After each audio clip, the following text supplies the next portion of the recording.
What is going on, guys? Welcome back to your 16th C++ tutorial, and in this lesson I want to talk to you guys about something called the if statement. Now, the if statement is basically a simple way to have your computer program make a very simple decision. So before, when we were programming, we built simple programs and it pretty much just ran line after line after line of code without question. So that's nice and all, but sometimes you want to have your computer program make a simple choice. For example, you might have some code that you only want to run sometimes, and you're saying, alright, why would I even put it in there if I only want to run it sometimes? Well, for example, if you're making a website and you had a message on there that said, "Hello, Bucky," well, you would only want to show that message whenever I logged in. You wouldn't want to show it whenever a guy named Tommy logged in or a girl named Jessica logged in. So you would say, if the user is Bucky, then say, "Hello, Bucky."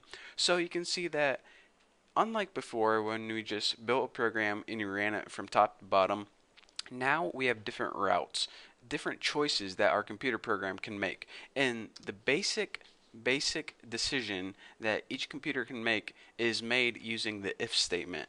So the syntax for the if statement is incredibly simple.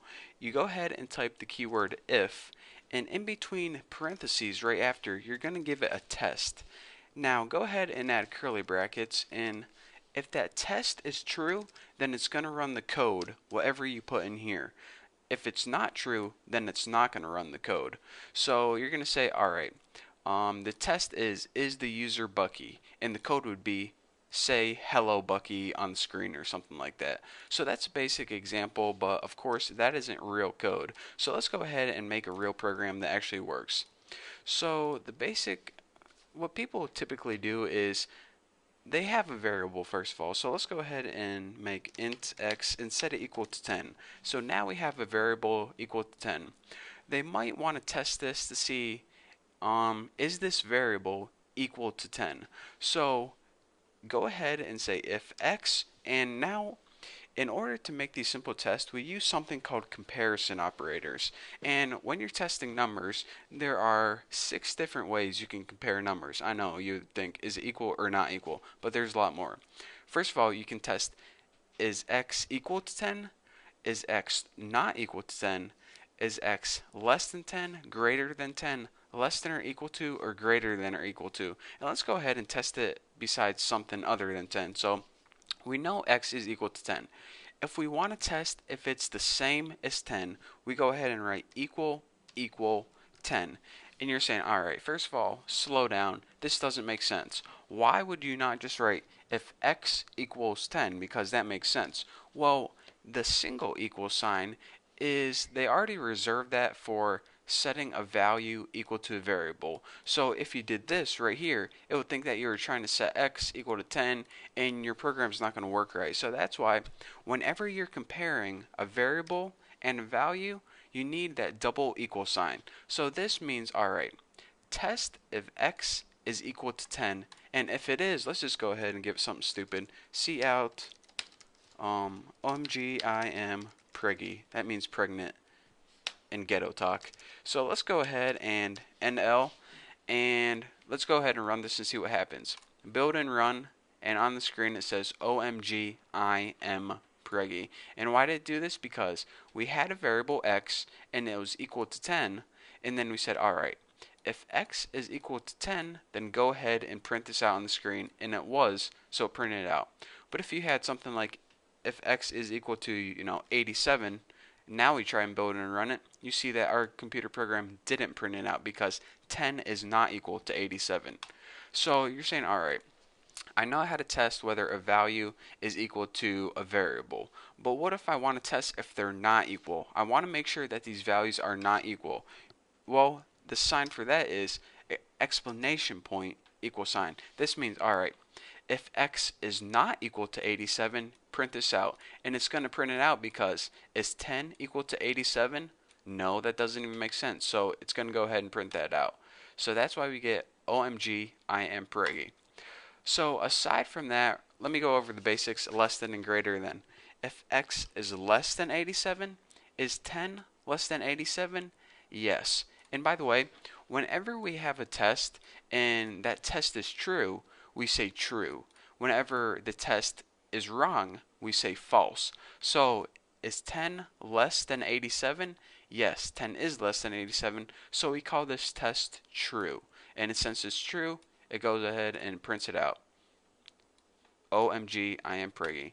Now let's go ahead and be like, is 10 greater than 87? No, 10 is not greater than 87, so that's why it didn't print it out right there. So aside from that, there are two other simple ones I want to go over with you guys. There is less than or equal to. So if you had something like, is 10 less than 10, and you just had a basic less sign, then you try to run it, and it wouldn't work because 10 is not less than 10. 10 is the same as 10. Well, what if you want to test if a value is less than or equal to another variable? Well, we go ahead and we have our variable 10. Is it less than 10? Nope. Or is it equal to 10? Yes. So this is indeed going to print out OMG, I am preggy. And of course, there is greater than or equal to, but I'm not even going to show you an example because it's pretty self-explanatory what we have. So aside from testing a variable against a value, I just want to tell you guys that you can go ahead and test two variables such as 43. So now we're going to say, alright, is x greater than or equal to y, aka is 10 greater than or equal to 43? Let's go ahead and build and run that, and we see that 10 is not greater and it's not equal to 43. So we can test two variables, and we can even test two numbers, like is 5 greater or equal to 3? And we go ahead and run that, and we print out OMG, I am preggy. But this testing two values is the least common thing. People, I don't want to say always, but I've never seen it where people had two values in here. It's either one variable or two variables. If we go ahead and we just had this code right here, then it would make sense just to forget this whole if statement just like that. Unless you don't know how to compare numbers, then you would have a problem. Then you shouldn't even be watching this tutorial.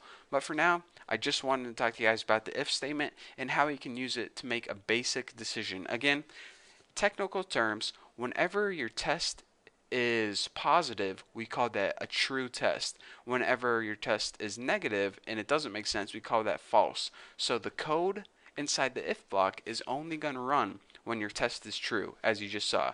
And again, we have two equal signs for equals. Exclamation point equals means not equals.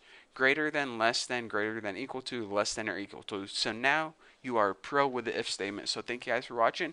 Don't forget to subscribe, and yeah, see you in the next tutorial.